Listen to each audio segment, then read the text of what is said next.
با سلام و درود. برنامه اخباری آزادی را من مومین احمدی از استودیوی مرکزی رادیو آزادی پیشکش شما میکنم. امروز 26 آگوست است. در برنامه اینها را داریم: پرواز به خارج را به گواهنامه عارض از کووید 19 منع کردند. تلاش‌ها برای جلوگیری از کرونا ویروس در تاجیکستان. دکانو دما سابشن ریکاکی امود کووید امو تاجیکستان گرفته بیو که اینجا کم طرف این طرف. مقامات اوکراینی میگویند از فاجعه هسته‌ای در اروپا جلوگیری کردند. نیروگاه اتمی زیر نظارت روسیه جهان را به تشویش آورده است. روسیه درخواست تاجیکستان را رد کرد و یک ساکن کلاب را که در عضویت به سازمان تروریستی گمان بر میشد به دوشنبه نفرستاد. خبری از استرالیا. دادگاه استرالیا محقق سابق و شهروند تاجیکستان عبدالسلام عادینزاده را با گناه ترغیب تروریسم و قتل مردمان غیر مسلمان به 3.5 سال زندان محکوم کرده است.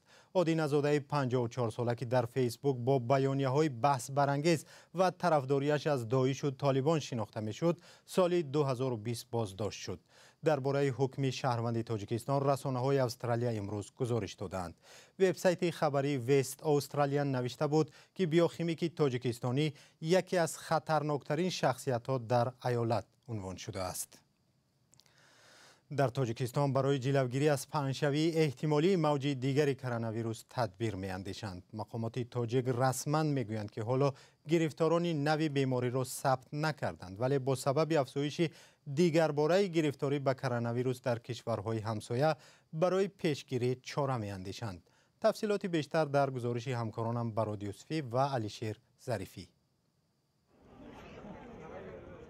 تاجیکستان دوباره با خود داشتن گواهنامه بیماری کووید 19 و سرتیفیکات وایکوبی از این بیماری در گذرگاه‌های مرزی را حتمی کرد. مقامات بهداشتی کشور میگویند این تصمیم به دنبال بد شدن وضع اپیدمیکی در کشورهای همسایه و خارجی دور گرفته شده است. باید شهروندانی که به جمهوری تاجیکستان وارد میشوند هنگام فرودآیی یا اینکه گذشتن از نقطه‌های سرحدی با مقامات نگهبان سرحد و که در آنجا کارمندان ساحه تندرستی نیز هستند شهادتنامه طبی یا معلوماتنامه طبی عاید به نتیجه منفی تجزیه زنجیره پلیمرازی یا اینکه PCR را باید پیشنهاد کنند و در برابر این با خود باید سرتیفیکات واکسینه کنانی را داشته باشند. در صورت نداشتن یکی از این دو سند توسط طبیبان در نقطه‌های سانیتاری و کارانتینی گذرگاه‌های مرزی مسافران از تشخیص گذرانیده می‌شوند. آژانسی هوانوردی تاجیکستان خبر داده است که مسافران در نقطه‌های بلیط فروشی از این تصمیم آخر ستاد آگاه کرده می‌شوند. طبق مشاهده‌ها حالا نه همه مسافران از قاعده نوی ورود و خروج در گذرگاه‌های مرزی آگاه هستند. دگان چی دام نزدن گرفتگی بدون گرفت نمی 2 ماه پیش گرفته بدون اینو بود رفت ساده میکرد چی دام نزدن. در بلیط فروشی چی نگفتن؟ نه. برخی مسافران دیگر که در دست گواهنامه کووید 19 و سرتیفیکات وایکوبی داشتند میگویند در تاجیکستان گرفتن آسان‌تر است، از این رو از این فرصت استفاده کردند. دکانو دما سابشن ریکاکی امود کووید امو تاجیکستان گرفته بیو که اینجا کم طرف این طرف. حتما میپرسن. در پی بد شدن وضع اپیدمیولوژی در کشورهای منطقه و جهان، سازمان جهانی بهداشت به تاجیکستان توصیه داده است که دوره 4 مایکوبی مقابل بیماری کووید 19 را از سر گیرد. حالا تصمیم شده است که مایکوبی چهارم به گروه‌های آسیب‌پذیر از 60 ساله بالا در قدم اول میان طبیبان گذرانیده شود. از آغاز معرکه مایکوبی در ماه مارس سال 2021 تا 19 آگوست بیشتر از 5 میلیون یا 94.9% با وایه یکم، زیاده از 5 میلیون یا 93.3% با وایه دوم و نزدیک 5 میلیون نفر یا 88% با وایه سوم بر ضد بیماری کووید 19 مایکوبی شدند. برنامه را با خبری از اوکراین ادامه می‌دهیم. نظامیان اوکراینی روز 26 آگوست گفتند که نیروهای روسیه هجوم خود را در منطقه شرقی دونتسک وسعت بخشیدند. این زمان اولین بار است که نیروگاه اتمی زاپاروژه موقتا از کار مانده است و این حالت نگرانی ها را از احتمال سر زدن فاجعه هسته‌ای بیشتر کرد. اوکراین آتش روسیه را سببگار سوختار در جنگل کنار پایگاه زاپاروژی نامیده است، ولی روسیه ایبنامه را رد می‌کند. اسکندر خواجه‌میرزاده گزارش می‌دهد. صبح 26 اوگوست زمانی که نیروگاه هسته‌ای زاپاروژیای اوکراین برای اولین بار از شبکه تأمین برق محروم شده، راکتورهای هسته‌ای آن از کار مانده بود، نیروهای روسیه حمله به منطقه شرقی دونباس را از سر گرفتند. روز جمعه ستاد کل نیروهای مسلح اوکراین اظهار نمود که حمله نیروهای تجاوزگر روسیه در سمت شهرهای بخموت و اودیوکا به عقب پرتافته شد. روز پنجشنبه پرزیدنت اوکراین ولادیمیر زلنسکی ابراز داشت که تیرباران گرد و اطراف نیروگاه زاپاریژیا که بزرگترین پایگاه هسته‌ای تولید نیروی برق در اروپا می باشد، اهل عالم را با فاجعه هسته‌ای مواجه کرد. او روسیه را مسئول حادثه عنوان داد. میخواهم مردم اوکراین را مطمئن کنم که ما کاری از دستمان آمده را برای جلوگیری از سناریوی فاجعه‌ای به سامان میرسانیم.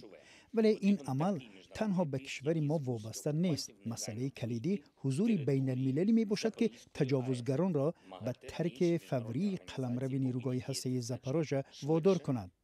اگنتی بین المللی نیروی هسته‌ای و دیگر سازمان‌های بین المللی باید تیسر عمل کنند، زیرا هر لحظه‌ای که نظامیان روسیه در نیروگاه قرار دارند جهان با فاجعه هسته‌ای روبرو می باشد. زلنسکی از اقدام‌های خادمان اوکراینی پایگاه اشغال شده هنگام قطع تأمین برق به نیروگاه قدردانی کرد. با قطع تامین برق گنراتورهای دیزلی فعال شدند تا راکتورهای از کار مانده با برق تامین باشد. جهان باید درک کند که اگر گنراتورهای دیزلی فعال نمی‌شدند، اگر تجهیزات به طور اتوماتیک فعال نمی‌شد و کارمندان پایگاه به قطع برق عکس‌العمل نشان نمی‌دادند، ما الکی با پیامد آن مواجه می‌شدیم. روسیه، اوکراین و تمام اروپایی‌ها را در یک قدم از فاجعه هسته‌ای قرار داد.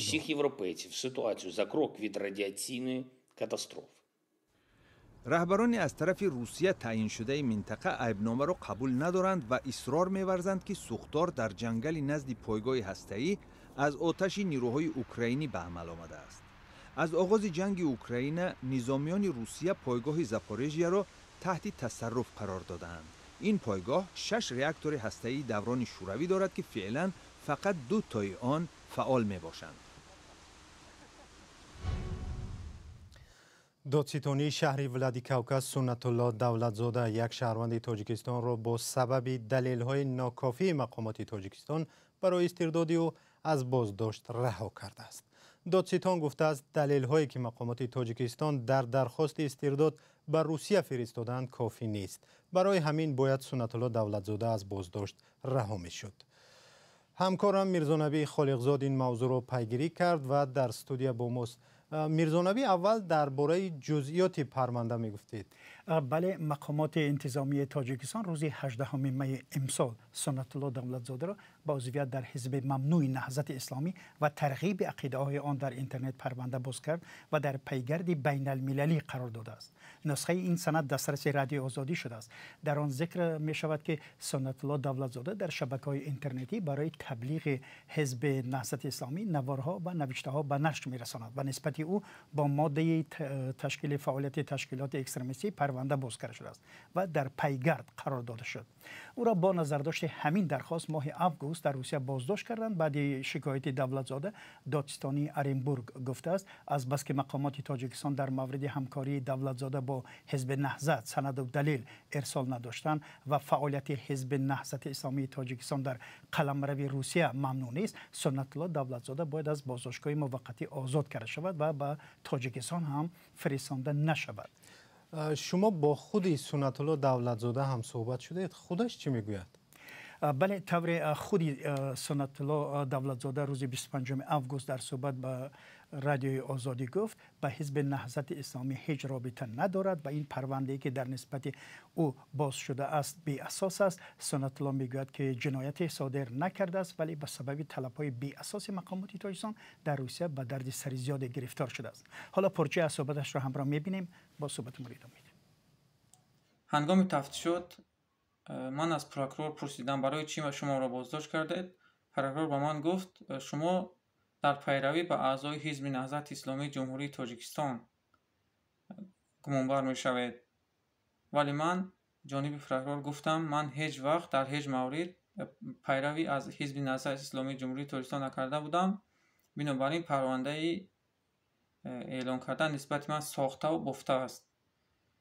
بعد آنه که مقامات های تاجیکستان نتوانستند نسبت من یگان فکت و دلیل نوی را اثبات سازند، مقامات انتظامی کشور روسیه ما را از تفتیشات از بازداشتگاه آزاد نمود. و حالا سنت الله دولتزاده در آزادی است و به خاطر امنیت همسر و 2 فرزندش جای اقامتش را نگفت. و افزود که در شبکه‌های اجتماعی نظرهایش را درباره حادثه ها می‌نویسد که جنایت نیست، از جمله درباره بازداشت ژورنالیست و بلاگرها مثل دلیری امام علی و عبدالله غربتی نویس که هنوز هم در بازداشت هستند و درباره سرنوشت آنها خبری هم نمی‌شود. و با درخواست مقامات تاجیکستان در روسیه بازداشت شدن سنت الله دولتزاده حادثه نو نیست. با چنین درخواست‌ها چندین شهروند تاجیکستان در روسیه بازداشت و بعد دوشنبه استرداد شده و جزاهای سختی هم گرفتند. تشکر. همکارم میرزانبی خالقزاد بود که درباره استرداد نشدن یک شهروند تاجیکستان از روسیه صحبت میکرد. خبری از زندگی زنان فلسطینی در اسرائیل. بیشتر از 4 زنان فلسطینی در بیت المقدس شرقی بیکار هستند. سبب‌های بیکاریشان هم زیاد است.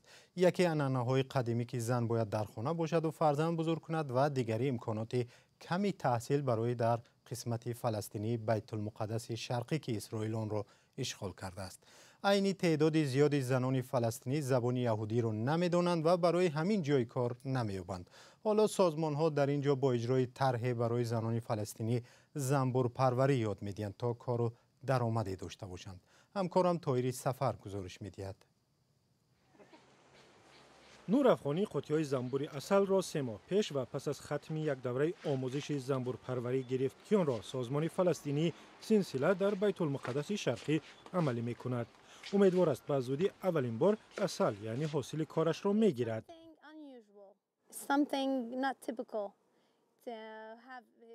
نگاه داشتن زنبوری اصل در خانه در بالای بام خود یک کار غیرعادی است. یک نوع غمخوری در حق طبیعت است. زنبورها مثل اویله من مثل دوست هستند. من نگاهبین و غمخوری در حق آنها را یاد گرفتم. مثل جانوری خانگی من هستند.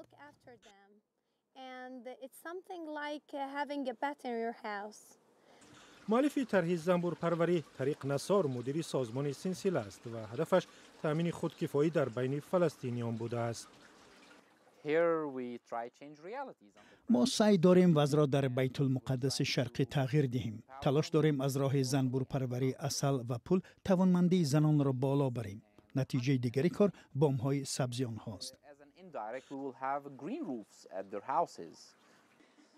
نصار میگوید تا آخر سال سلسله تا به 500 زن فلسطینی در بیت المقدس شرقی زنبور پروری یاد می‌دهد که آنجا 80% زنان بیکارند. زنان همراه کار میکنند و اصل‌هایشان را یکجا می‌فروشند. 4 پول به حساب سلسله می‌رود. برای عده زنها زنبور پروری نخستین کار و نخستین منبع درآمد شده است. برای یک گروه آنها جهانی نو. ما حیات زنبورها را زیاد آموختیم. برای من که هیچ چیز نمیدانستم مثل کشف یک دنیای نو بود. به زنان درس دادند هنگام کار در نزد لانه‌های زنبور آرام و آهسته حرکت کنند تا آنها را آزار ندهند. مهارتی که برای زندگی در بیت المقدس لازم است در جایی که مناسبت بین یهودیان اسرائیل و عرب‌های فلسطینی ساده نیست.